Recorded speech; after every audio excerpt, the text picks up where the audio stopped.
I walked slowly up the steps of my porch, wincing at the pain in my joints. 76 years was no joke. The mailbox creaked as I opened its door. Advertisements, bills, and a cream-colored envelope in my sister-in-law's ornate handwriting.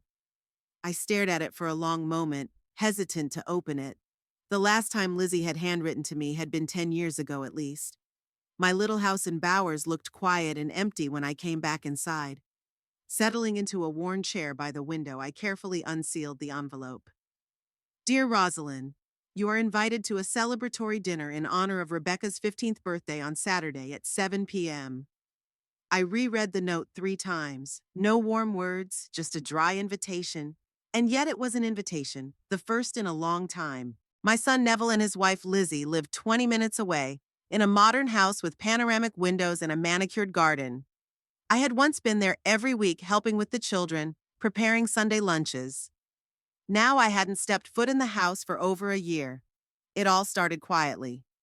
First, the phone calls changed. Mom, I'm sorry, we can't make it today, we have things to do. Then the family dinners were canceled. You know, we've decided to spend Christmas with just our family this year. As if I wasn't their family. I got up and walked over to the dresser where the pictures were. Neville as a baby, a smiling boy with freckles and a knocked-out front tooth. My only child. I'd raised him alone after Roy, my husband, died in a car accident when Neville was only 9. I gave up my ambitions to become a nurse, worked 2 jobs, saved money on everything so my son could get an education. Neville lived up to my hopes. He became an engineer, married Lizzie, a girl from a good family, bought a house, had children. Rebecca was born first, followed 3 years later by Christopher. I helped with both of them, changing diapers, making bottles, singing lullabies. Back then, Lizzie was only too happy to have me around. How many nights had I spent rocking baby Rebecca while Neville and Lizzie tried to sleep? How many times had I picked up the babies from daycare when Lizzie was late for work? I was there for them, always there for them, as long as they needed it. That all changed when Christopher turned 5. Neville got a promotion, Lizzie got a job at a real estate agency. They became part of what they called successful people. New friends, new interests, a new life in which I, an old woman of simple habits, had no place. Mom, could you please not come in that old sweater? Neville wrinkled his nose whenever I showed up at their house. Rosalind, we don't eat fried food now, Lizzie said coldly, pushing away the plate of pie I'd brought. Neville had always been an ambitious boy. Even as a child, he dreamed of a big house, an expensive car, a prestigious job. Maybe it was my fault? I told him so often, you have to do better than me. You've got to make it in the world. And he did. And I remained what I'd always been, a simple working-class woman, a former sales clerk, and then a cleaner in a supermarket. Lizzie always looked down on me. She came from a family of hereditary teachers, educated, with good manners. I could see her flinch when I mispronounced foreign words or used the wrong fork at lunch.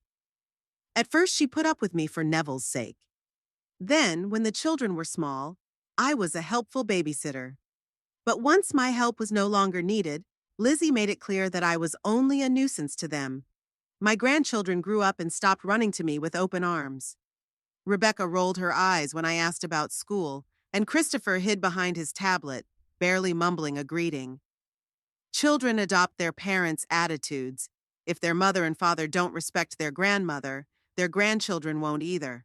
The final straw was Thanksgiving last year. I cooked the traditional turkey like I always do. I arrived at their house in the morning to organize everything. But the door was opened by a strange woman in an apron. Who are you? I asked, confused. Laura Nightingale, Gourmet Taste Catering. And you are? I'm Rosalind Caro, Neville's mother. Laura looked confused. I wasn't told anything about an assistant. At that moment, Lizzie appeared, impeccable in her beige suit, perfectly styled.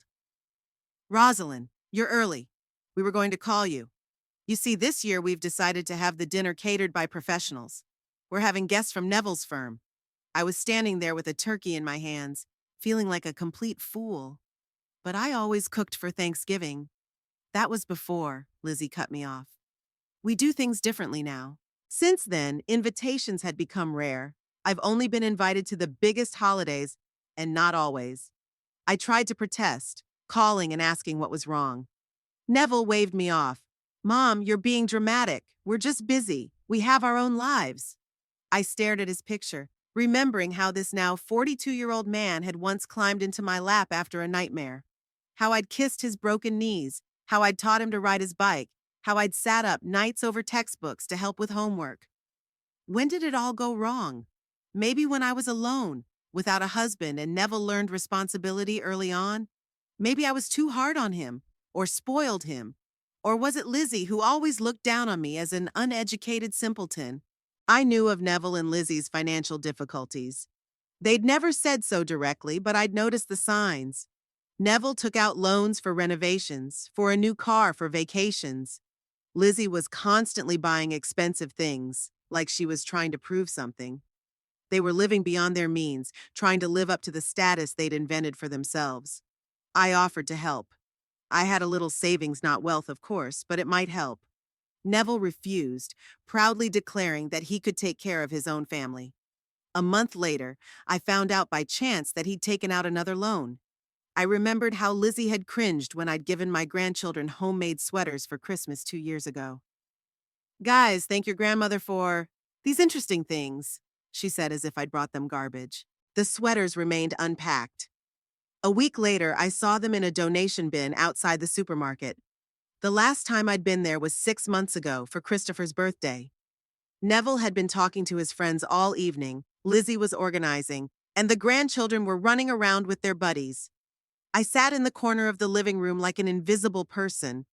No one noticed when I left. Now this invitation. What did it mean? Maybe Neville had come to his senses. Maybe they realized they'd been hurting me. I went to the mirror in the hallway. Gray hair, wrinkles, old-fashioned, thin-rimmed glasses, an old woman that I was ashamed to show to my successful friends. I grinned bitterly at my reflection, and yet it was my granddaughter's birthday. 15 years was an important date. Despite everything that had happened, I loved Rebecca. I remembered holding her tiny body in my arms on the first day of her life, teaching her to say her first words, reading her bedtime stories. Rebecca was a sensitive child. When she was 7, she found an old picture at my house of her Grandpa Roy, whom she never knew. "Grandma, was Grandpa kind?" she asked me then. "The kindest man I've ever known," I answered, and my voice trembled. Rebecca put her little arms around me. "Don't cry, grandmother. I will love you for 2. What happened to that sensitive little girl? Where did her kindness disappear to?" Now at 15, she was a carbon copy of her mother, cold, arrogant, looking at me as an uncomfortable reminder of her not-so-brilliant roots. And Christopher? At 10, he was such an inquisitive boy, asking me 1,000 questions, wanting to know everything in the world. Now he's 12, and he barely takes a break from his phone to say hi to me. The decision has been made. I'm going to that dinner. Maybe it's a chance to mend the relationship. One last chance. But what to wear? My closet lacked variety. I went through the few outfits I could find. I chose a dark blue dress with a white collar that I'd been saving for special occasions. It was a little old-fashioned, but neat and tidy. I'd prepared a gift for Rebecca in advance. It was an antique silver mirror I'd gotten from my grandmother, the only thing of value I had. I polished it to a shine, packed it in a beautiful box, and tied it with a ribbon. The day before dinner, I couldn't sleep for a long time. I was tormented by doubts. Why had they called me in after so many months of ignoring me? What would I say to Neville? How would I behave with Lizzie? What if they just wanted to humiliate me once again? I got up early this morning, even though dinner was scheduled for 7 in the evening. I'd been getting ready all day. I'd showered, styled my hair, even applied some makeup, a faded rose-colored lipstick, and some blush. All this preparation reminded me of how I used to get ready for dates with Roy. He always said I was beautiful, even when I didn't have time to comb my hair after the night shift. What would Roy say if he saw the way his son treated me? Roy was a kind man, without arrogance, even though he had a good education. He was never ashamed of me. On the contrary, he was proud of how strong and hard-working I was. If he were alive, maybe things would have turned out differently. Maybe Neville wouldn't have grown up so cold. Our house was always full of love while Roy was alive. We weren't rich, but we had enough. Neville was a happy child, surrounded by care. After Roy died, things changed. I started working more, often leaving Neville alone. He grew up fast, too fast. He became withdrawn, serious. Even as a teenager, he talked about being successful and rich so we'd never have to save money again. In a way, I understood him. Poverty frightened him, just as it frightened me. But for me, it was about relationships, family, love, and Neville. It was as if he'd decided that money and status were more important than anything else. Maybe it was my fault. I used to complain about not having enough money, about being tired. Maybe I made him think our life wasn't good enough. I knew Lizzie before she started dating Neville. She worked at the same school as her little sister. Even then, Lizzie was ambitious and driven.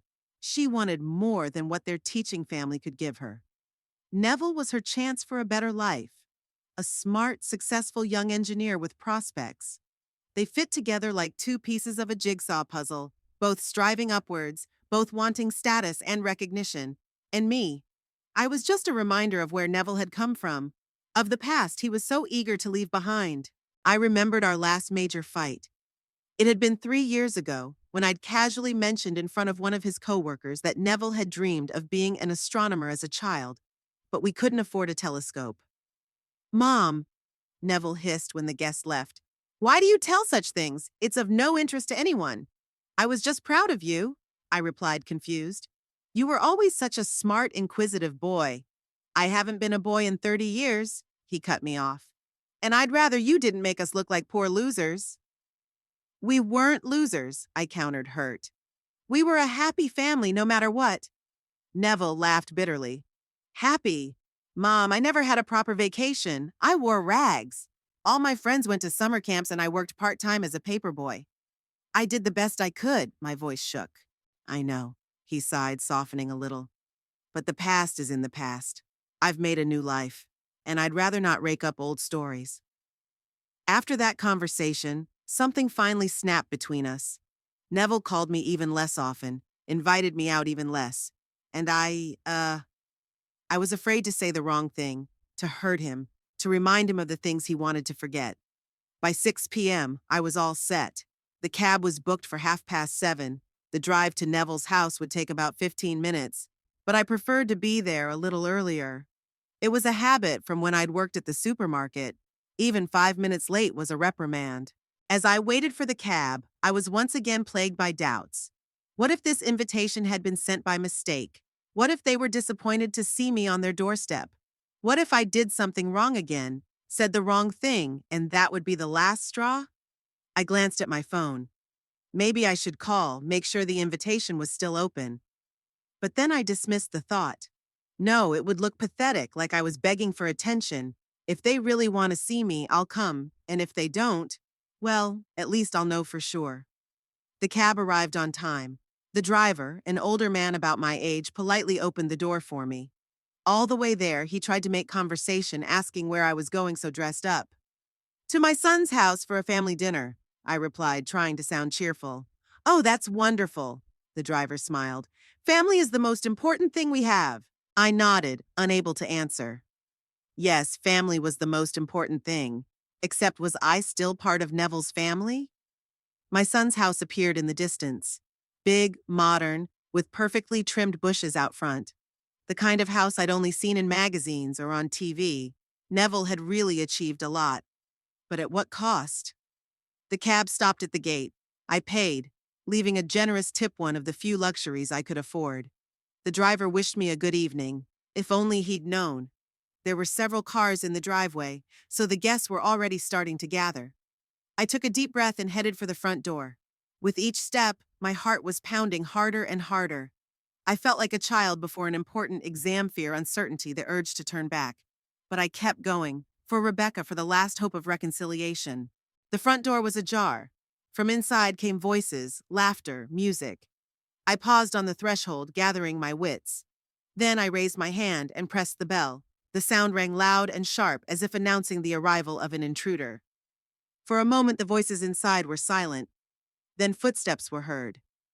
The door swung open and Neville stood before me. My son looked so handsome in his dark suit. He had always looked like his father, the same dark eyes, the same well-defined chin.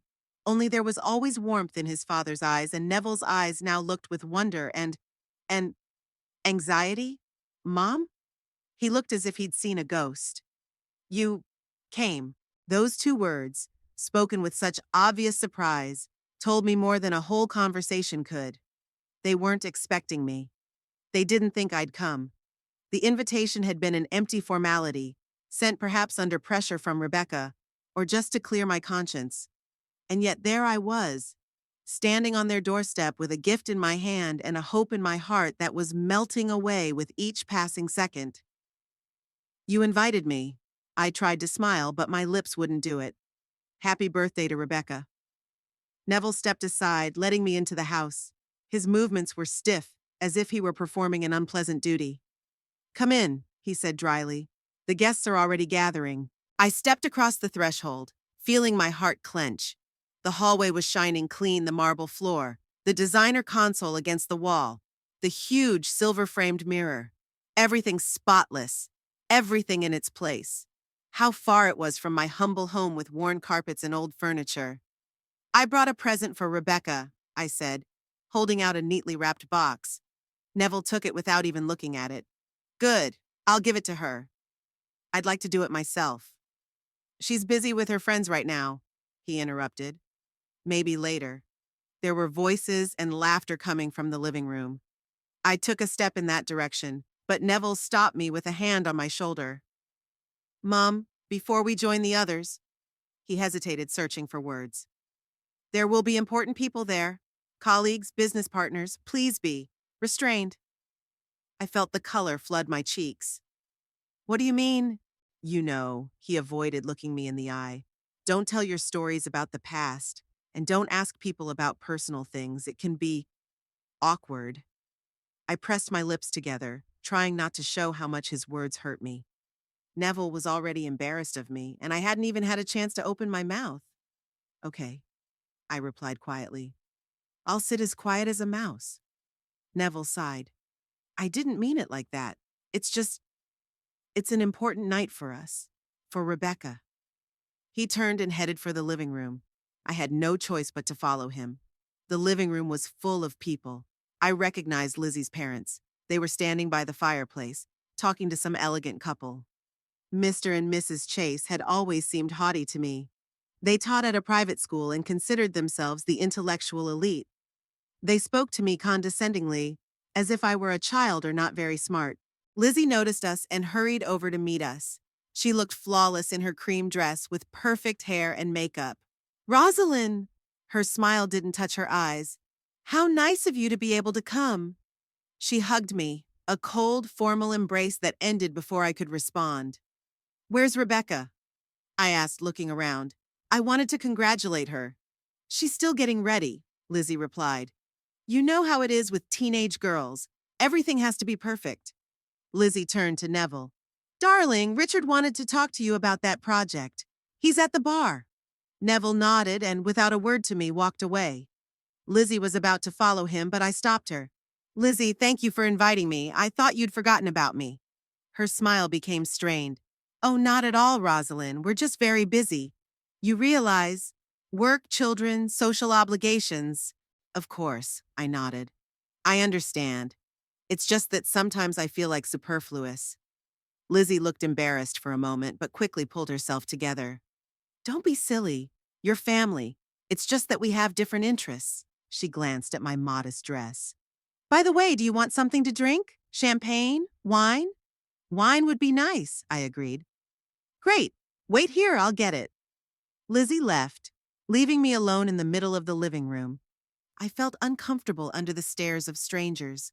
Some of them looked at me with curiosity, others with barely concealed disdain. I was a stranger at this celebration of life. Determined to find a quiet corner, I headed toward the far end of the room where a few chairs stood. On the way, I heard a scrap of conversation. Is that Neville's mother? A woman in an expensive suit asked. She looked so plain. She was a cleaning lady or something, the man answered, lowering his voice. Neville had worked his way up from the bottom. Amazing, isn't it? I quickened my steps, pretending I hadn't heard. When I reached the chair, I sat down, trying to make myself as inconspicuous as possible. Lizzie returned with a glass of red wine. Here you go. It's not the most expensive, but I think you'll like it. I took the glass, trying not to show how much her words hurt me. Not the most expensive. As if I didn't deserve better. Thank you, I said, taking a small sip. It was delicious. Lizzie took a seat next to me, clearly feeling the need to keep up the polite conversation. How are you doing, Rosalind? Are you well? Yes, I'm fine. I tried to smile. It's a little lonely, but I'm getting by. Maybe you should get a hobby, Lizzie suggested with fake concern. Or meet other, people your age. There's a senior center in Bowers, I heard. Senior center. It was like I had one foot in the grave. I have activities, I replied coolly. I help out at the local library. I read to the children. Oh, that's nice! Lizzie was clearly not interested. Her gaze wandered around the room, searching for more important guests. At that moment, Rebecca entered the living room. My granddaughter looked stunning in her light pink dress. So grown up, so beautiful. Not at all the little girl who once sat on my lap and asked me to tell a story. Everyone applauded. Lizzie immediately jumped up and hurried to her daughter, leaving me alone. I watched Rebecca accept congratulations, hugging her friends, posing for pictures. I wanted to go over and hug her and tell her how proud I was of the person she had grown up to be. But something held me back. The fear of rejection, the fear of seeing the same disdain in her eyes as in her parents. Finally, I gathered my courage and stood up. Making my way through the crowd of guests, I approached Rebecca. She spotted me when I was very close. Her eyes flashed with something like joy for a moment, but then they turned wary. Grandmother, she said, letting me put my arms around her. You came. Of course I came. I smiled, pulling away. I wouldn't have missed your birthday for anything. 15 years is a big date. Yeah, I guess so. Rebecca looked back at her friends, who were watching us curiously. I have a present for you, I said. Your father was supposed to give it to... Oh, yeah. Rebecca was clearly uncomfortable. Thank you. I'll look at it later, okay? We're going to take a group photo now. She walked away without waiting for my response. I was left standing alone with a smile frozen on my face. Don't take it personally, came a voice from beside me. Teenagers are so selfish. I turned around. Standing next to me was an older woman about my age, with kind eyes and gray hair arranged in an elegant style. I'm Nora, she introduced herself. Aunt Lizzie. And you must be Neville's mother?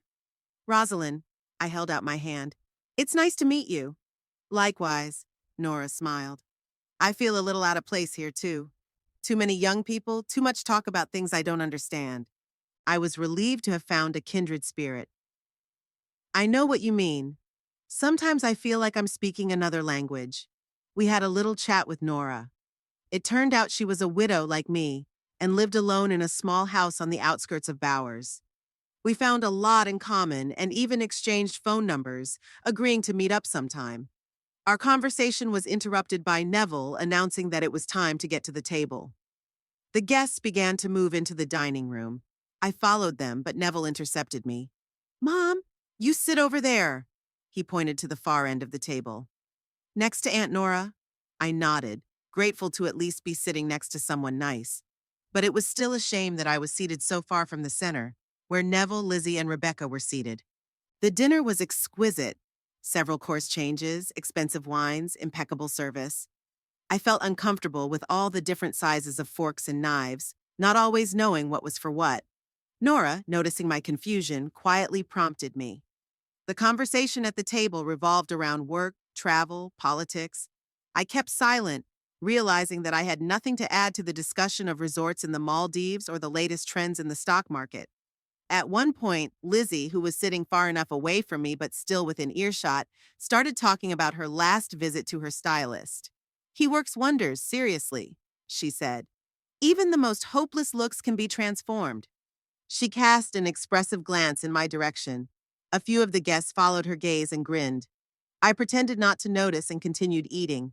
Speaking of transformations, Lizzie continued in a louder voice, clearly wanting me to hear. You know what the worst thing is? When people don't realize that their style is 30 years out of date. Walking around in those awful dresses with collars like schoolgirls. I froze, looking at my plate. My dress was exactly like that, with a white collar. Lizzie, Neville said quietly, but she just laughed. What? I wasn't referring to anyone in particular, but everyone knew it wasn't true. I could feel my cheeks burning with shame. Nora touched my arm sympathetically. Don't mind her, she whispered. She'd always been a snob. I tried to smile, but my lips wouldn't do it.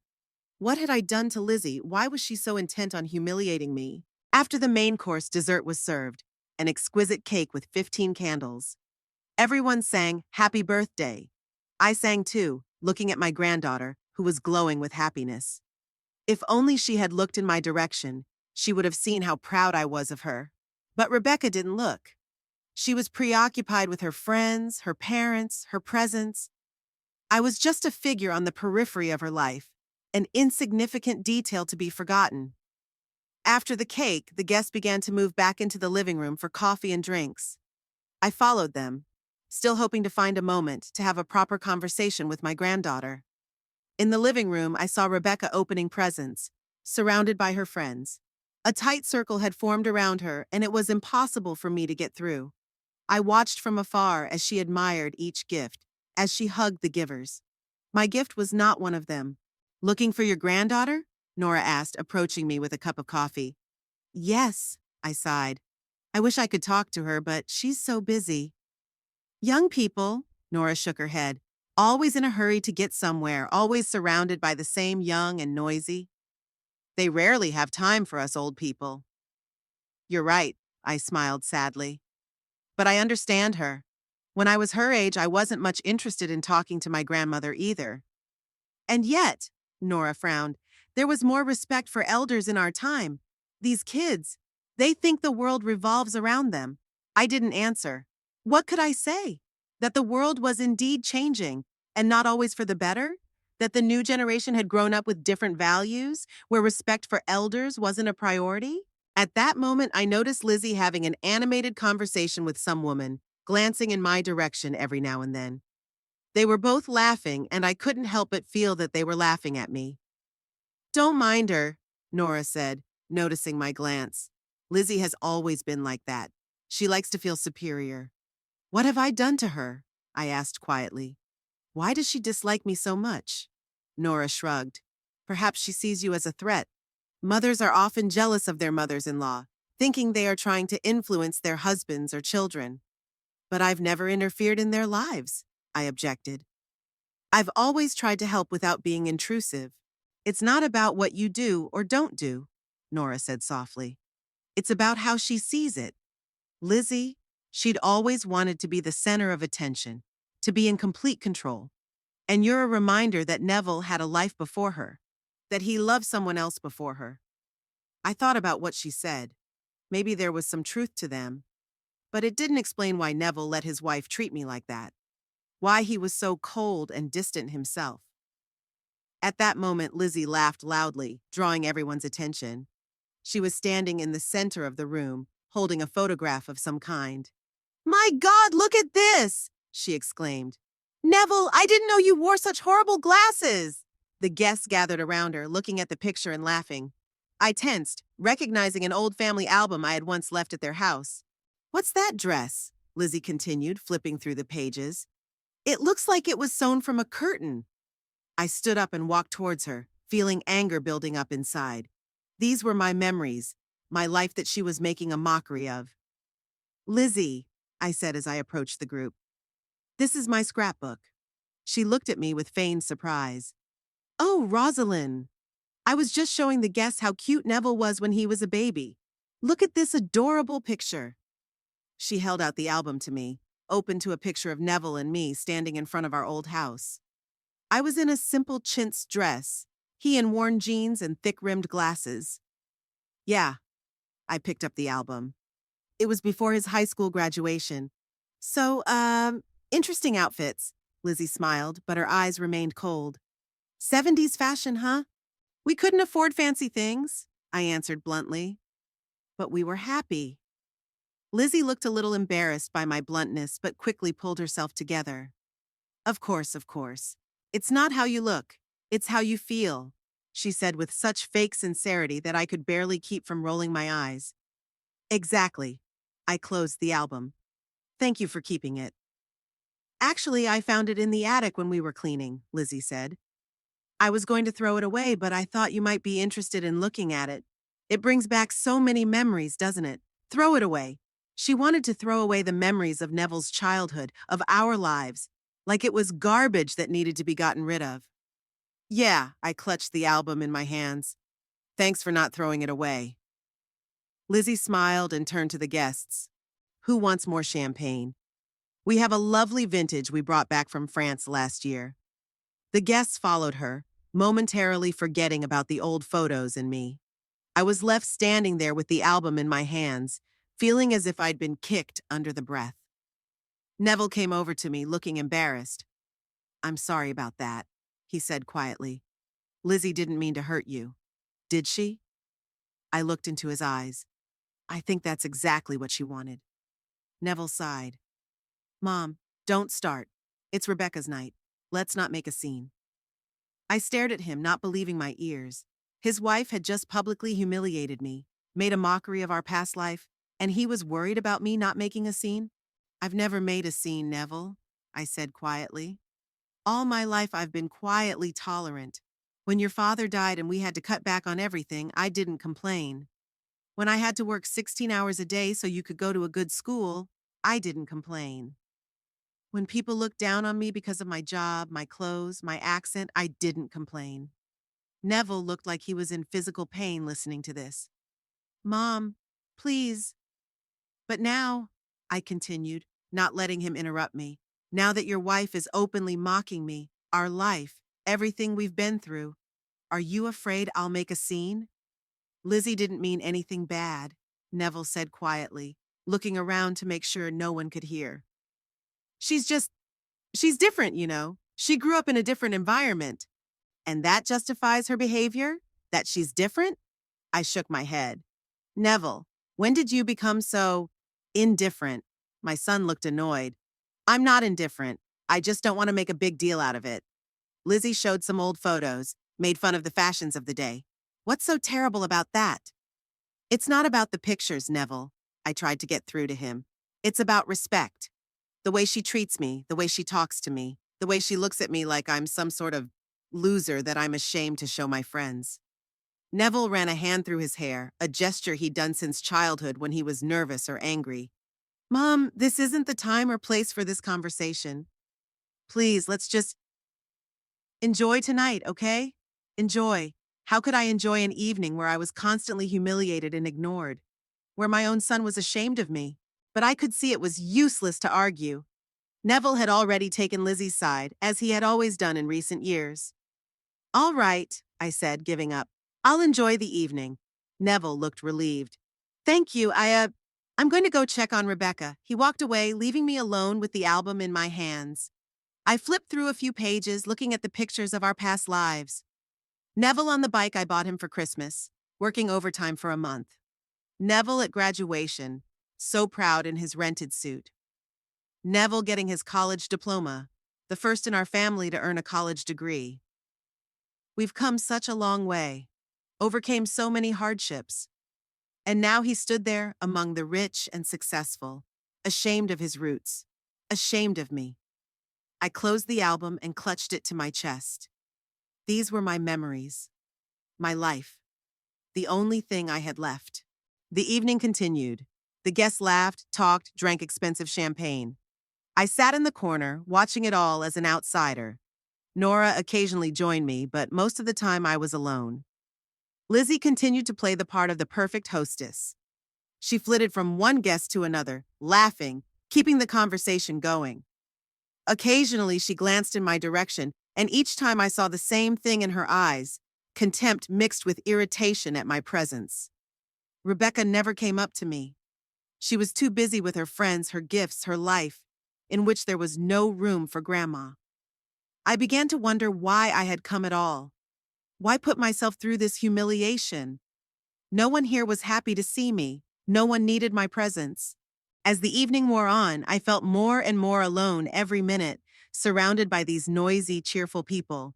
It was as if they existed in some other dimension, the dimension of expensive suits, traveling to exotic countries, and talking about things I had no idea about. I was still sitting in my corner, holding my family album. Looking through the old photos, I tried to figure out at what point everything went wrong. At what point my son, my little Neville, had turned into this cold, indifferent man who was ashamed of his mother. "Rosalind, are you all right?" Nora reappeared beside me. "You look upset." "I'm fine," I tried to smile. "I'm just a little tired. Parties like this are exhausting at my age." Nora nodded understandingly. "I know what you mean. After 10 o'clock at night, I'm usually in bed with a book, not at a social gathering." We both laughed quietly, finding comfort in this small companionship. At that moment, Lizzie entered the drawing room again. She was holding a box of some kind, and her face lit up with that peculiar smile that only appeared on her face when she was about to do something unpleasant. "Attention, everyone!" Lizzie raised her voice, and the chatter died down. "I have a very special surprise for our dear Rebecca. It's a family heirloom that has been passed down in our family for generations." I tensed as I saw Lizzie ceremoniously open the box and pull out a dainty silver necklace with a heart-shaped pendant. "It's my great-grandmother's necklace," Lizzie continued, looking at the impressed guests. "It was passed down through the female line to her eldest daughter on her 15th birthday. And today I am proud to pass it on to you, Rebecca." Rebecca approached her mother, her eyes shining with delight. Lizzie clasped the necklace around her daughter's neck, and everyone applauded. I sat frozen with shock. It was cruel even for Lizzie to so defiantly emphasize that family traditions and heritage were important to her, but only her own. My gift for Rebecca, my grandmother's silver mirror, was never given to her. It was a family heirloom too, the only valuable thing I had. Neville walked over to his wife and daughter, hugging them both. They stood there, the perfect family, posing for the pictures the guests were taking. Without me, it was like I didn't exist. Something inside me snapped. I couldn't sit there any longer, pretending everything was okay. I stood up, holding the album tightly, and headed for the exit. I needed fresh air, needed to get away from this humiliation for a little while. As I passed a group of guests, I heard one of the women say, "Who is that old lady? I've seen her here all evening, but she doesn't talk to anyone." "That's Neville's mother," answered a man's voice. "He rarely mentions her. They don't seem to be very close." I quickened my pace, tears welling up in my eyes. Not very close. What delicate wording for what had happened between us.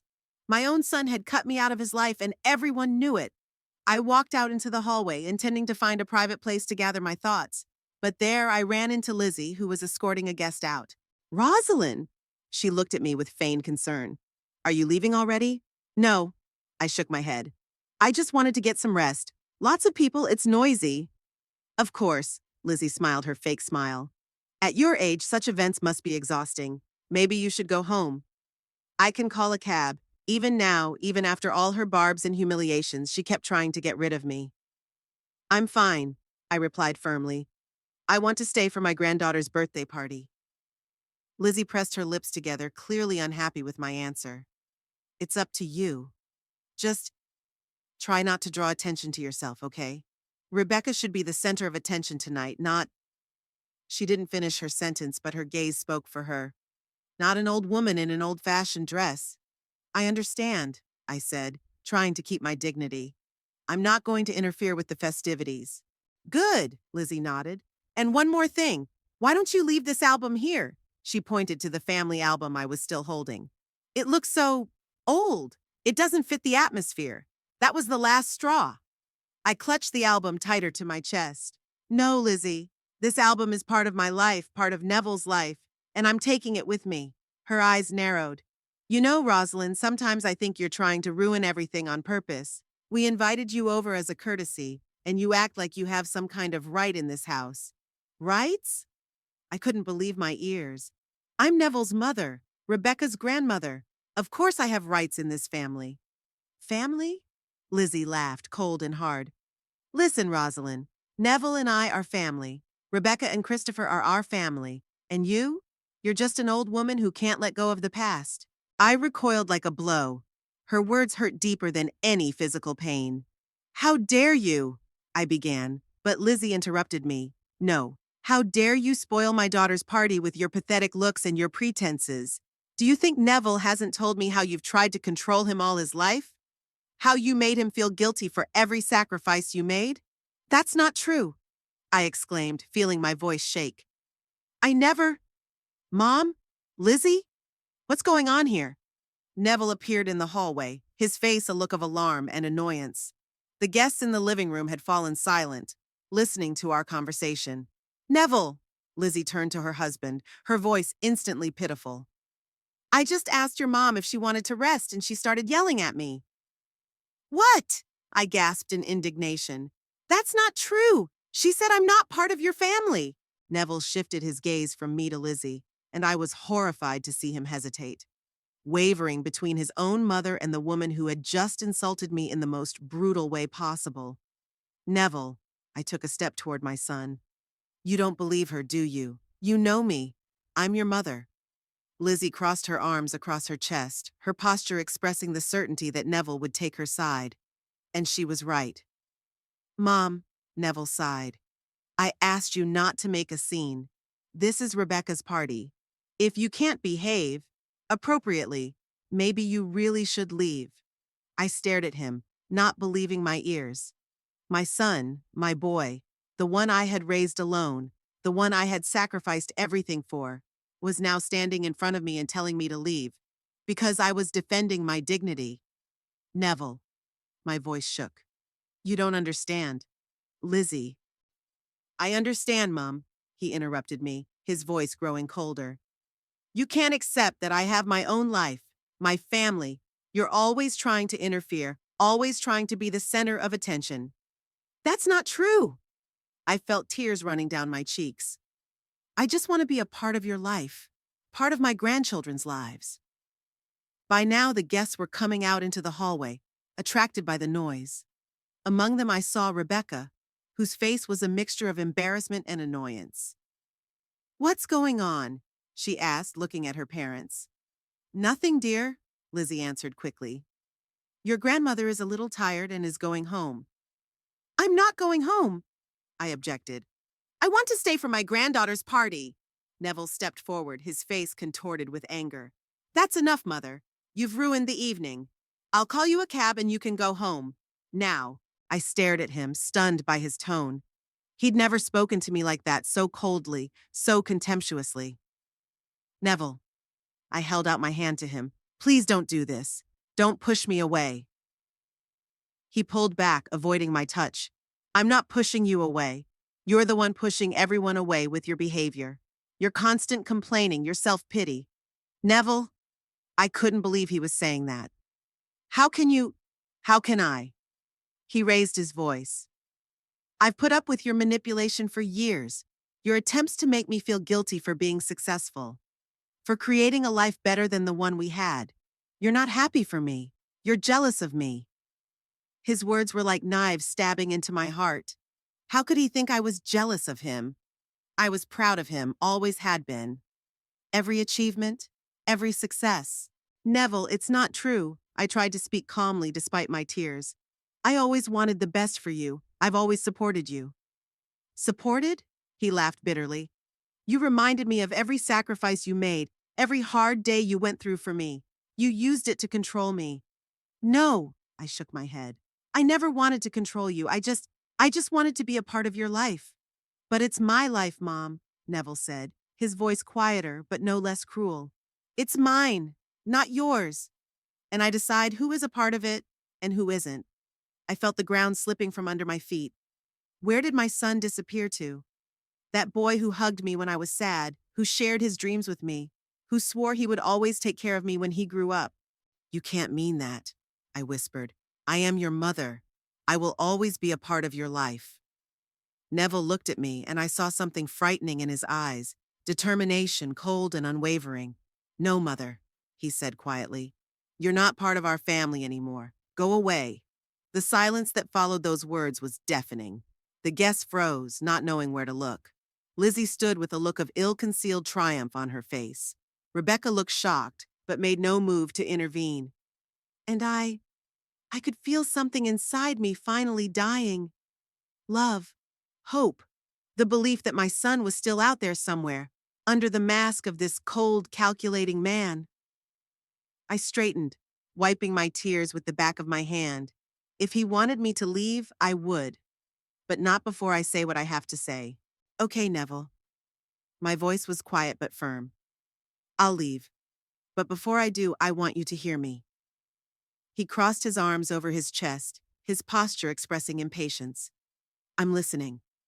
I looked him straight in the eye, and in that moment, all my emotions, the pain, the anger, the frustration, crystallized into something cold and sharp. Remember this day, I said, and my voice sounded strange, even to my own ears low, vibrating with restrained power. It is now that you have buried not only your mother, but also your future. Neville blinked, his mask of self-assurance trembling for a moment. What do you mean? I didn't answer his question. Instead, I turned to Lizzie, whose face now expressed mild concern. You think you've achieved everything, that your life is perfect, that you're invulnerable in your beautiful home, with your expensive things and important friends. But remember, things can change in the blink of an eye. And when it does, remember this moment. Remember how you turned your back on the one person who loved you unconditionally. Lizzie laughed, but her laughter sounded nervous. God, Rosalind, you're really being dramatic. What are you going to do, put a curse on us? I turned to her, and something in my gaze made her take a step back. It's not for me to curse you, Lizzie. You did it yourself, by your pride, by your arrogance, by your contempt for those you consider beneath you. Then I looked at Neville again. I loved you more than anything in the world, gave you everything I had, but now I see that it doesn't matter to you. Well, so be it. I'm leaving, and I'm not coming back until you come to me and apologize. But mark my words, the day will come when you will regret today, and that day is closer than you think. I turned toward the door, but before I left, I cast one last glance at Rebecca. My granddaughter stood with her eyes downcast, clearly not wanting to meet my gaze. A new silver necklace glittered around her neck. Rebecca, I said more softly, I'm leaving you my gift. It's my grandmother's mirror. It's not as expensive as your mother's necklace, but it was dear to me. I hope someday you will realize its value. With those words, I walked out of the house without looking back. The night air was cool, and the stars shone brightly in the dark sky. I stood on the porch of the house I once thought was mine as well, and I felt a strange calmness. It was as if I was finally free of illusions, of hopes that were never meant to come true. The door behind me remained closed. No one came out after me. No one tried to stop me. My son, my family, they let me walk away, alone, into the night. I slowly descended the steps and followed the path to the gate. The cab they would undoubtedly call for me hadn't arrived yet, but I wasn't going to wait. I would walk, even if it wasn't a long way home. Each step removing me from Neville's house was both painful and liberating. Painful because I was leaving a piece of my heart behind. Liberating because I was finally accepting the truth I'd long refused to see. My son was no longer the man I'd known and loved. I walked down the quiet streets of Bowers, clutching the old family album, the only thing I'd taken from that house. Rare cars passed by, their headlights illuminating my figure for a moment, and then I was plunged back into the twilight. Was I thinking at that moment about what I had said to Neville and Lizzie? About my curse, as Lizzie had called it? Honestly, no. I didn't believe in curses or supernatural powers. My words were merely an expression of pain and anger, an attempt to retain some dignity in a situation where I had been robbed of everything. But something in the back of my mind told me that my words might prove prophetic. Not because of any mystical power, but simply because life has a strange way of balancing the scales. Those who are arrogant and cruel face the consequences of their actions sooner or later. Upon reaching my small home, I felt physically and emotionally exhausted. My legs ached from the long walk. My heart ached from the humiliation and pain I had experienced. I opened the door and entered the dark hallway. Without turning on the light, I walked into the living room and sat down in my old armchair by the window. In the darkness, the contours of familiar objects seemed ghostly, unreal. Or maybe my whole life seemed unreal at that moment. Sitting there, I allowed myself what I had held back all the way home. I cried. Not quiet, restrained tears like at Neville's house, but loud, uncontrollable sobs that shook my whole body. I mourned not just tonight, but all the years I'd gradually lost my son, the years of hope and disappointment, expectation and neglect. How long did I sit like that? An hour, 2 hours, all night? I don't know. But at some point, the tears dried up, and I felt a strange numbness, as if a part of me had died that evening. I got up, turned on the light, and looked at myself in the small mirror on the wall. An old woman with eyes swollen with tears stared back at me. But there was something new in those eyes, a determination, a hardness that hadn't been there before. I made my decision that night. No more attempts at a relationship, no more phone calls, no more unsolicited visits. If Neville decided that I was no longer part of his family, so be it. I would accept his decision, no matter how painful it was. But I also knew that I wouldn't just sit around and wait for him to call or apologize. I would start a new life, a life without the expectations and disappointments associated with my son and his family. I was 76 years old, but I could still find meaning and joy in life, even if that joy would no longer be tied to the role of mother and grandmother. I undressed, tossing my dress into a corner. I would never wear it again. I took a shower, washing away not only the physical grime after the long walk, but also, it seemed, the emotional grime of this evening. Then I made myself some tea and sat down at the small kitchen table. In the stillness of the night, the ticking of the old wall clock seemed especially loud. Each tick was another second of a new life, a life without Neville, Lizzie, Rebecca, and Christopher. I thought about the words I'd said to my son before I left. Remember this day. It is now that you have buried not only your mother, but also your future. Were those words a prophecy or just an expression of pain? I didn't know, but something told me they might be more true than I thought at the time. It was getting light when I finally got into bed. As I fell asleep, I thought that perhaps this was the end of one chapter of my life, but the beginning of another. A chapter where I would live for myself, not for my ungrateful son and his family. And though the pain of his betrayal was still fresh and sharp, I felt a strange calm, as if the long struggle was finally over, and now I could rest, even if that struggle hadn't ended the way I'd hoped it would. My last thought before sleep finally overcame me was that Neville and Lizzie might regret their choice. Not because I wished them harm. No matter what, I still love my son. But because life has a strange way of teaching lessons to those who think they are above everyone and everything. My first morning without my family greeted me with silence. I woke up late, the sun was already high, its rays shining through the tightly drawn curtains.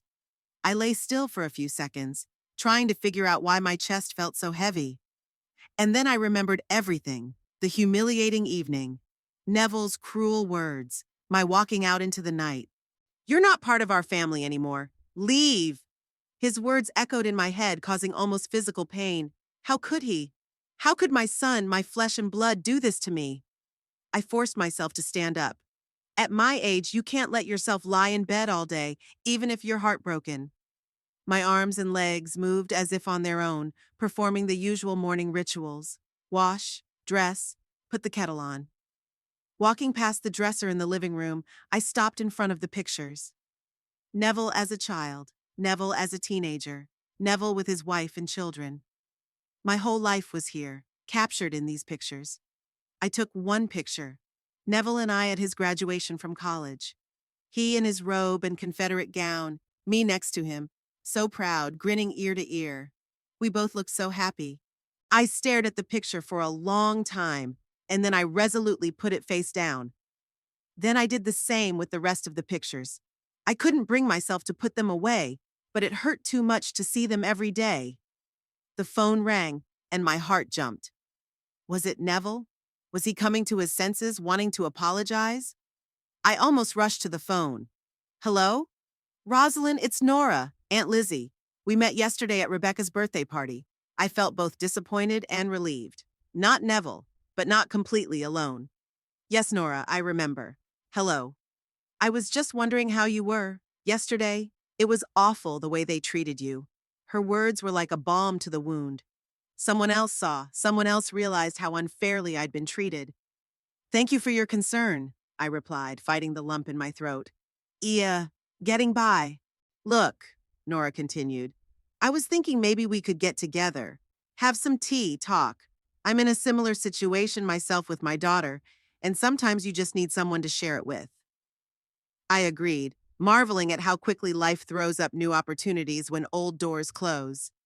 We agreed to meet the next day at a small cafe in downtown Bowers. After talking to Nora, I felt a surge of energy. I needed to move on with my life. I wasn't going to let Neville and Lizzie break me. I decided to do some cleaning. Physical activity always helped me get my thoughts in order. As I dusted, sweeping the floor, I thought about what I had said yesterday. Remember this day. It is now that you have buried not only your mother, but also your future. Did I really mean it? Did I wish my son misfortune? Honestly, in that moment, yes. I wanted him to feel at least some of the pain he'd caused me. I wanted him to understand what it was like to be rejected by the person closest to him. But now, in the light of a new day, motherly love fought resentment. No matter what he did to me, he was still my son. Could I truly wish him harm? That same day, I decided to write a letter to Rebecca. Not to Neville or Lizzie. I'd said all I wanted to say to them. But my granddaughter. She was just a teenager under the influence of her parents. Maybe we still had a chance at a relationship. Dear Rebecca, I began. I hope you'll read this letter, even if your parents are against it. I want you to know that I love you no matter what. Whatever happens between me and your parents shouldn't affect our relationship. I wrote for a long time, putting all my love and hope into the words. When I finished, I sealed the envelope and put it aside. I'll send it tomorrow. I spent the evening in silence, leafing through old books, trying to distract myself from thoughts of my family. It was strange to realize that now I had no son or grandchildren, that I was truly alone. At 76, starting life anew is no easy task. But I was determined to do it. I've survived worse. I've survived the death of my husband. I've raised my son alone. I've overcome financial hardship. I could handle it. The next day, I met with Nora. She turned out to be a pleasant interlocutor, intelligent, attentive, with a sense of humor that helped her to bear her own family problems.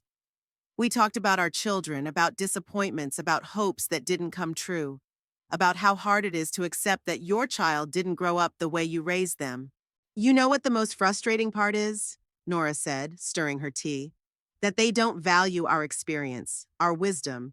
They think we're old and stupid just because we don't understand their new technology or wear fancy clothes.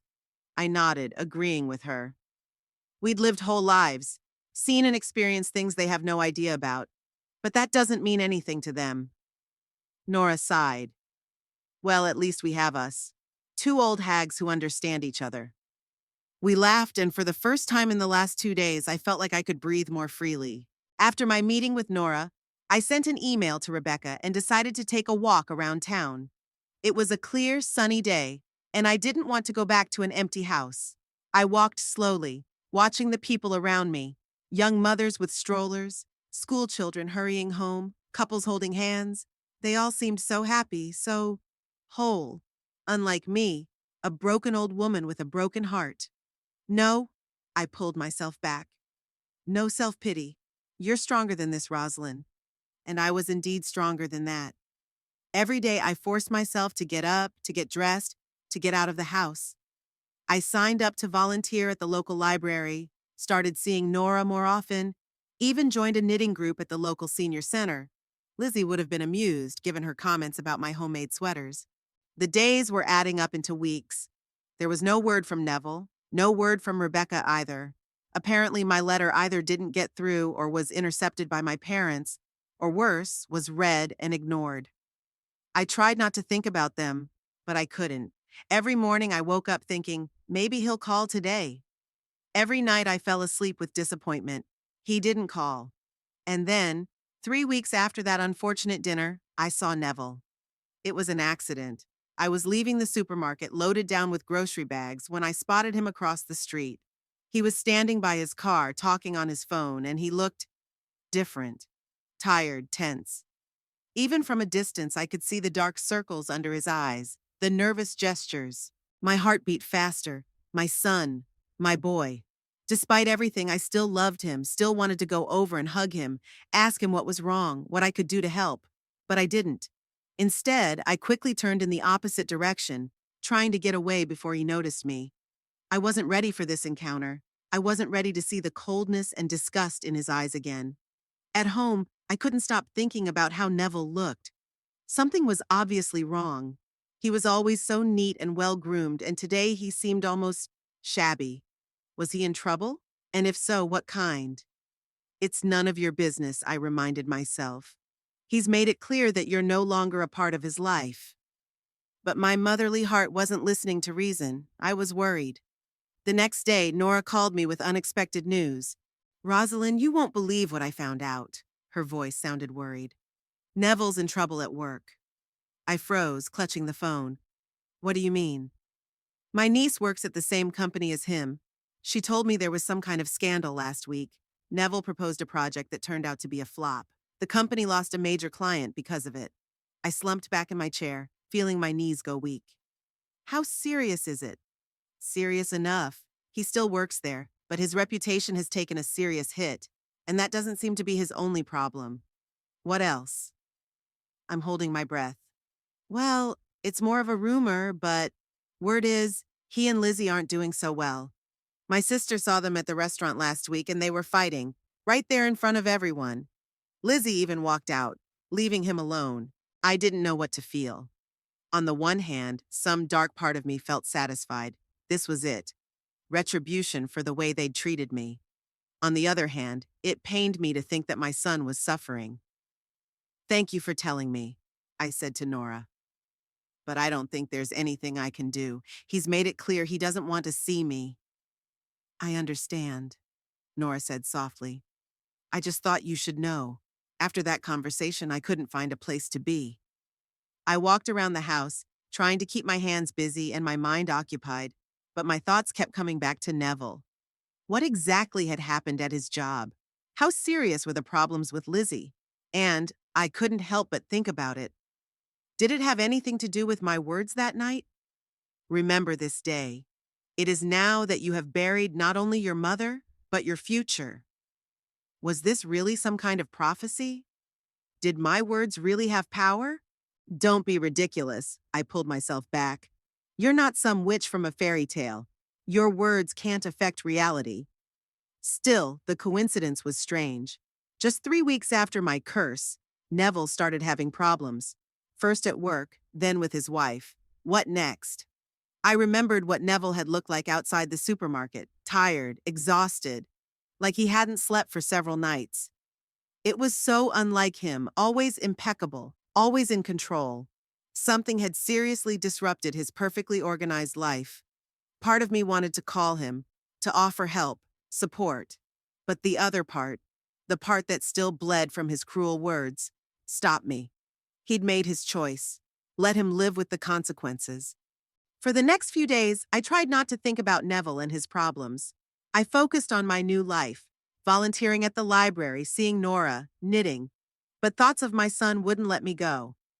On Thursday, as I was walking back from the library, it started raining. Sudden, torrential rain. I didn't bring an umbrella and was soaked to the skin by the time I got home. After changing into dry clothes and making myself a hot cup of tea, I sat by the window, watching the rain streaming down the glass. The doorbell rang, taking me by surprise. I wasn't expecting visitors, especially in this weather. When I opened the door, I froze with surprise. Rebecca, my granddaughter, stood on the doorstep, drenched from the rain, with a backpack over her shoulders. "Grandma," she said quietly, "can I come in?" I stepped back silently, letting her into the house. Rebecca looked depressed, with dark circles under her eyes like her father's. "What's wrong?" I asked, helping her out of her wet jacket. "Do your parents know you're here?" Rebecca shook her head. "No, I ran away from home. Things are bad, Grandma." I sat her down on the couch and brought her a towel and a cup of hot tea. Rebecca was shivering, and not just from the cold. "Tell me," I asked gently. "What's going on?" She took a sip of tea, gathering her thoughts. "After that night, after you left, everything's gone wrong. First, Dad lost an important client at work. Some project fell through and he almost got fired. Then he and Mom started fighting all the time. She says he's letting the family down, that this isn't why she married him.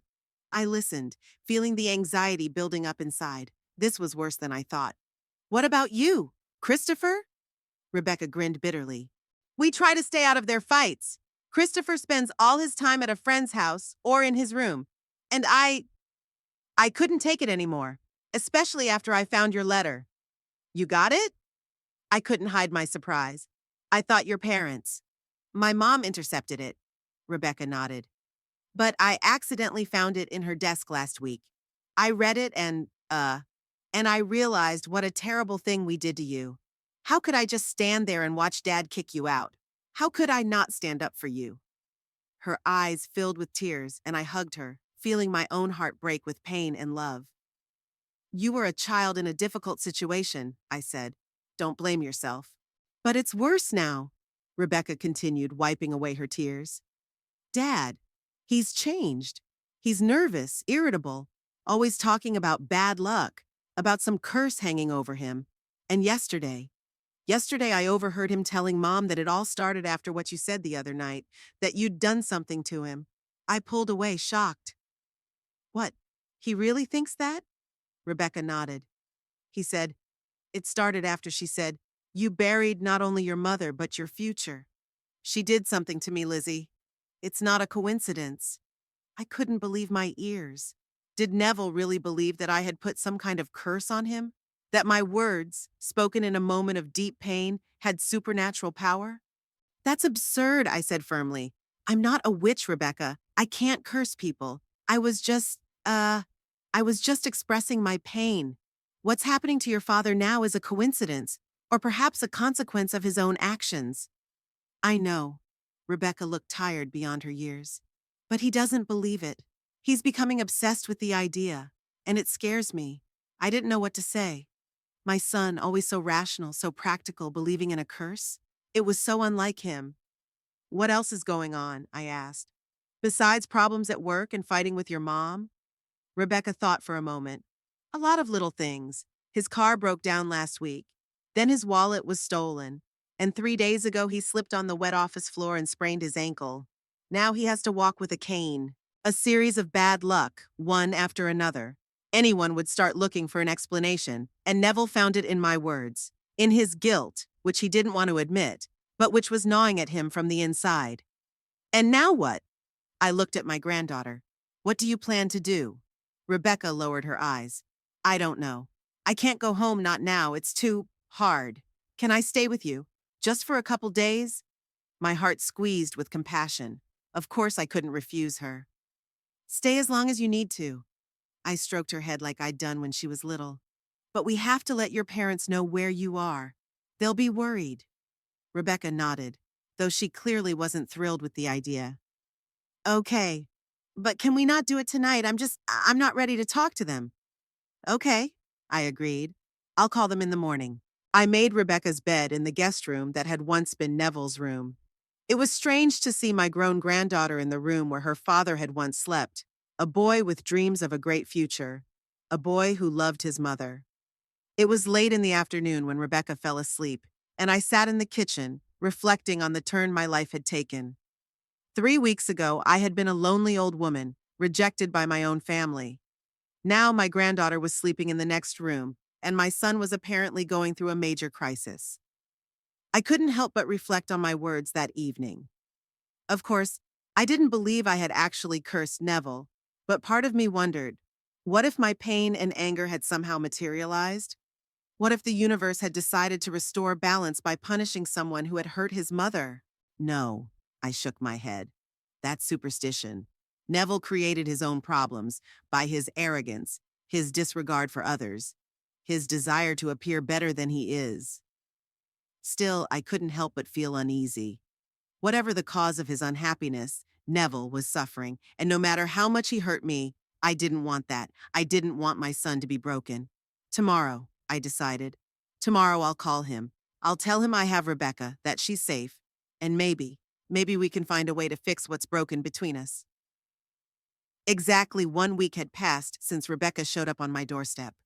7 days filled with difficult conversations, tears, and the gradual rebuilding of our relationship. My granddaughter had revealed herself to me in a different way than I had known her before. Without the influence of Lizzie and Neville, she was a sensitive, intelligent girl with her own way of looking at the world. I called Neville the day after Rebecca arrived, as promised. The conversation was short and tense. He was both angry and concerned that his daughter had run away from home, but agreed that it was best for her to stay with me for a while until the situation at home improved. "She's safe, Neville," I assured him. "I'll take care of her." "Thank you," he replied after a pause, and I heard something in his voice that hadn't been there before. Tiredness and maybe a touch of humility. He'd called every day since then to talk to Rebecca. Their conversations were short and, as far as I could tell, awkward.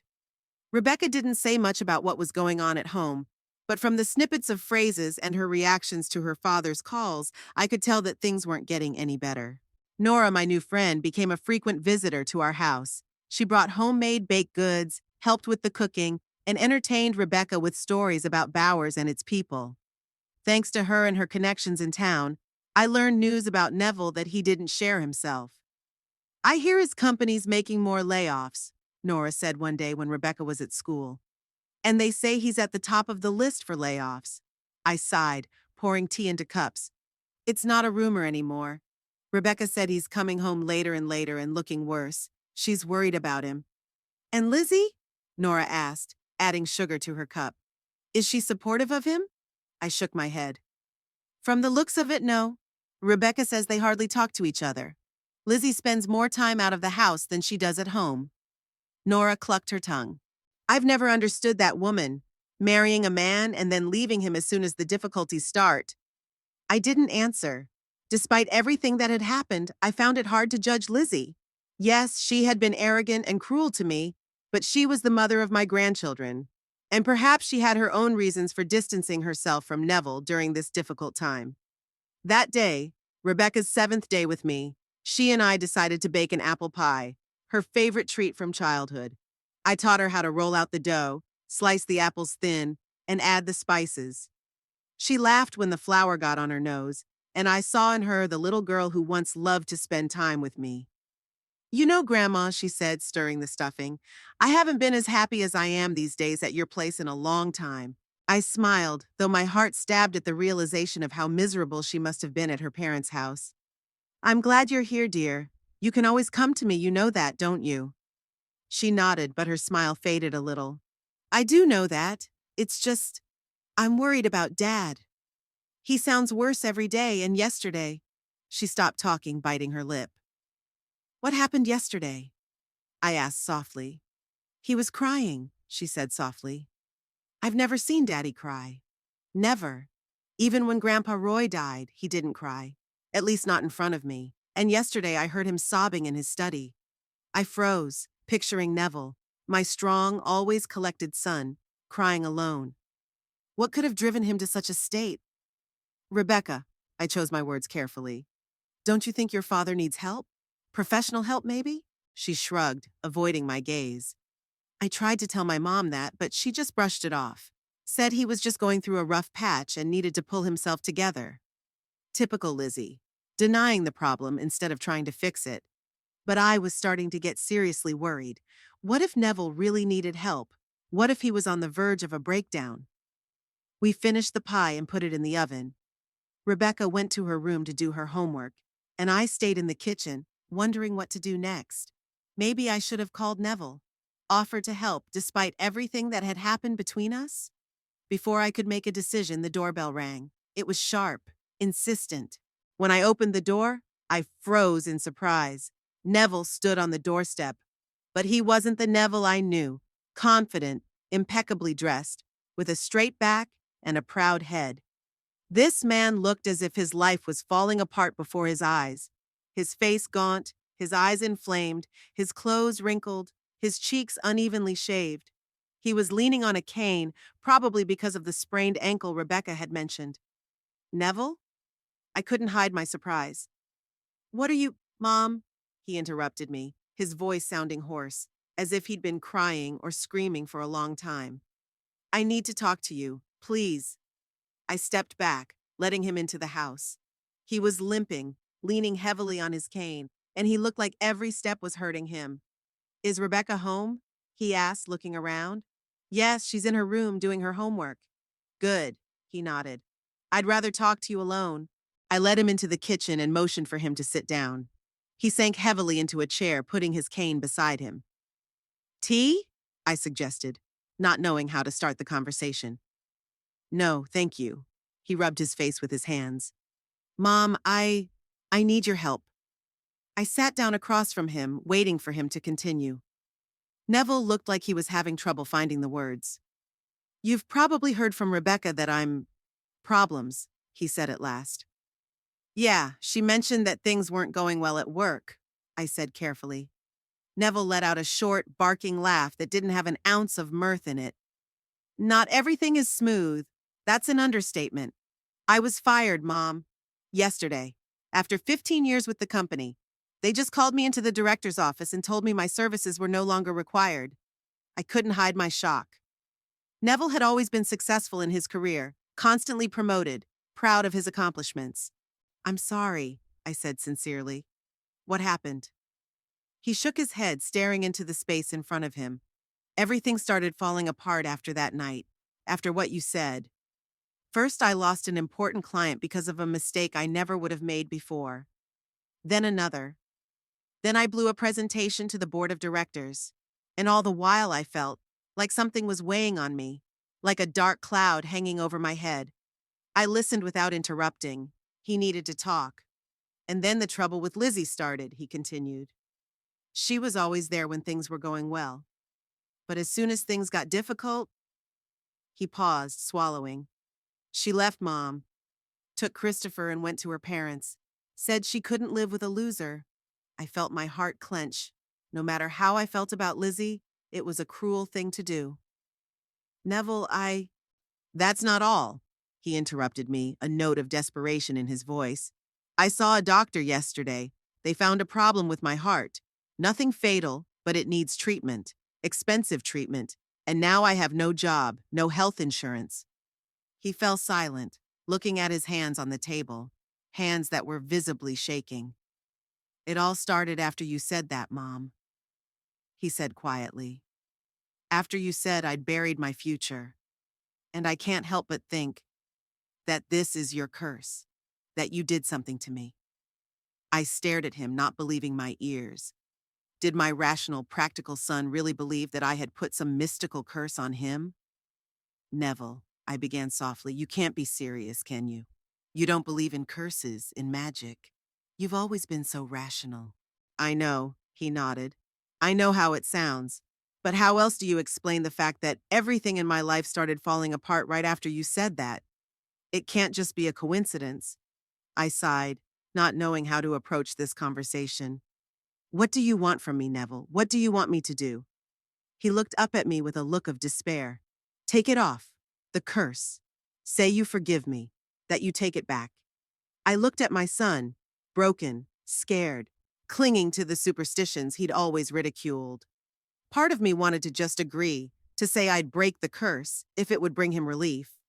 But the other part realized that would be wrong. It would only reinforce his belief that his problems were caused by some outside force rather than his own actions and decisions. Neville, I straightened up in my chair, choosing my words. I didn't put any curse on you. I'm not a witch. I'm not a sorceress. I'm just your mother, whom you hurt deeply. But your words. My words were an expression of pain, I said firmly. Pain that my only son, the one son I'd raised alone, the one I'd sacrificed everything for, had publicly disowned me. Said I wasn't part of his family anymore. Neville lowered his eyes, clearly feeling uncomfortable at the reminder of his words. I shouldn't have said that. But you did. I wasn't about to soften the blow. And not just that.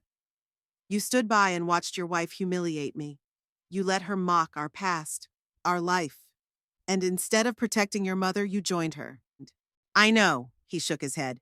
And I regret it. I really do, Mom. I was blinded. My status, my success. I wanted to live up to the image I'd created.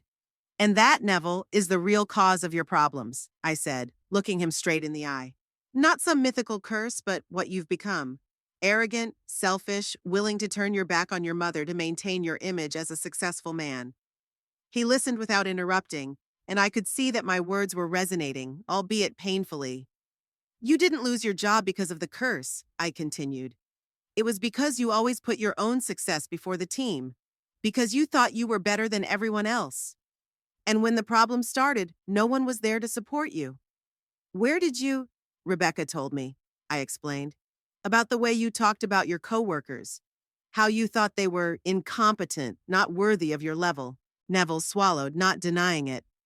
And Lizzie, I continued, feeling like I couldn't stop halfway through. She didn't leave you because of the curse. She left because your marriage had always been based on external success, on status. You were her trophy, a successful husband to brag about. And when that image crumbled, there was nothing left for her to love about you. He flinched as if struck by a blow, but didn't object. Even your health problems. I softened my tone, seeing how hurt he was. You've been ignoring symptoms for years, refusing regular checkups, working your ass off. You said yourself that doctors were for wimps. Neville sat with his head down, his shoulders slumped. He looked small, vulnerable, not at all like the confident man he was so proud of. So, help me? He asked quietly. I sighed. Neville, I can't break a curse that doesn't exist, but I can tell you the truth. You created your own problems, and only you can solve them. How? He looked up at me with a look of despair in his eyes. How do I fix it? I lost my job, my wife, my health.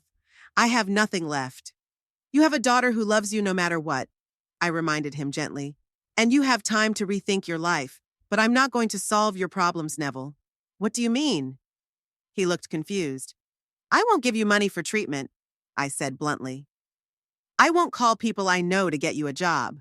I'm not going to offer you a place to live. You're a grown man, Neville. You chose your own path when you disowned me. Now you have to deal with the consequences. Mom, his voice trembled. Please, I apologize for everything. I've been a terrible son, I know, but I'll change. I swear. Just help me now when I feel so bad. I shook my head, feeling my heart break at his pleading, but I knew I had to stay firm. If I gave in now, nothing would change. He'd just go back to his old habits as soon as the crisis passed. No, Neville. You have to find your own way out. You have to get back on your feet, sort out your own problems. Will you won't forgive me? He looked shocked. It's not about forgiveness, I tried to say calmly, though my insides were screaming with pain. It's about consequences. Every action has consequences, Neville. You can't just say sorry and expect everything to go back to normal. He was silent for a long moment, digesting my words. Then he nodded slowly. I understand. You have every right to say no to me, after everything I've done. This isn't revenge, I wanted him to understand. I'm not turning you down to punish you. I'm turning you down because I know the only way you can truly change is if you go through this ordeal yourself. No crutches, no support. It's the only way you can become the man I always hoped you'd be. And what kind of person did you always hope I would be? He asked bitterly.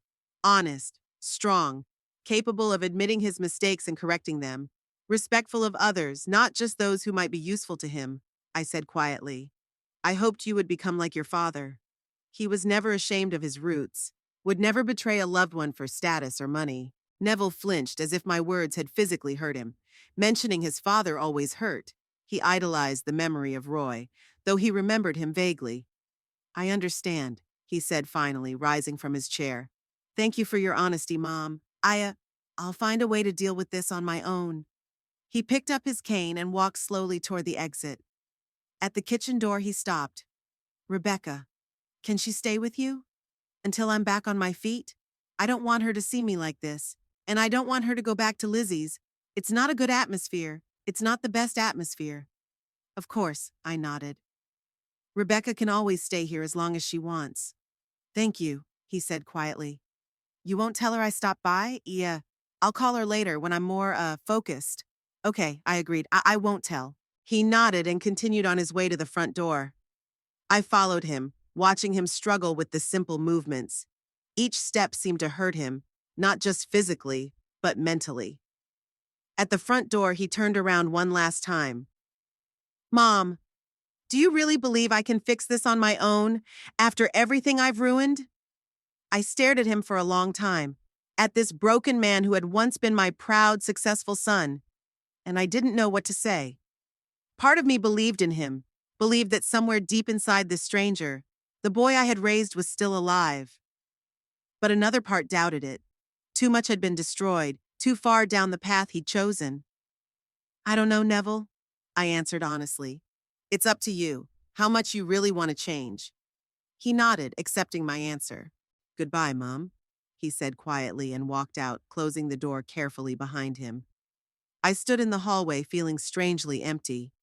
There was no gloating that my words had been prophetic, no satisfaction that Neville had finally gotten what he deserved. Only a deep, heavy sadness for what could have been, but never would be. Grandma? Rebecca's voice brought me out of my reverie. She was standing on the stairs, looking at me with concern. Is everything all right? I thought I heard Dad's voice. I turned to her, trying to look calm. No, honey, it was the mailman. He asked me if I knew where a certain Reed lived. I said I didn't know. Rebecca didn't quite seem to believe it, but she didn't insist. The pie's probably ready by now, she said. Shall we go check it out? Yeah, I smiled, trying not to think about Neville going nowhere, with no money, no job, no family. Let's go check on our pie. The kitchen smelled of apples and cinnamon, such a homey, cozy smell. Rebecca pulled the pie out of the oven, perfectly golden crust, juice bubbling around the edges. It looks delicious, she marveled. Let's try it while it's hot. As I watched her cut the pie as she carefully placed the pieces on the plates, I felt a strange mix of emotions. Love for this girl who had come back into my life so unexpectedly, and bitterness at the thought of her father leaving her. We sat down at the table and started eating pie. Rebecca talked about school and the new friends she had made at Bowers, and I listened half-heartedly, thinking about Neville. I didn't know if I'd ever see him again. I didn't know if he'd ever get out of the hole he'd put himself in. I didn't know if my grandchildren would ever forgive their father for the way he had treated me and them. All I knew was that I had made the right choice in refusing to help him. Not out of revenge, not out of a desire to see him suffer, but out of an understanding that sometimes a person has to go through pain and trials on their own to truly change. And if Neville ever does change, if he does become a different person, well, then maybe we can start building some new relationships. Not the one we had before. That died the night he disowned me. But maybe something new, based on mutual respect and understanding. In the meantime, I'll live my life. I'll take care of Rebecca, support her, help her become a strong, independent woman. I'll see Nora, I'll work at the library, I'll knit in the knitting circle. I will live the way I should have always lived, not as someone's mother or grandmother, but as Rosalind Barrow, a woman who has been through a lot and stood strong. And if somewhere out there in the world, my son is fighting his own demons, well, I wish him luck in that fight. But I will no longer be his shield. I won't be his lifeline.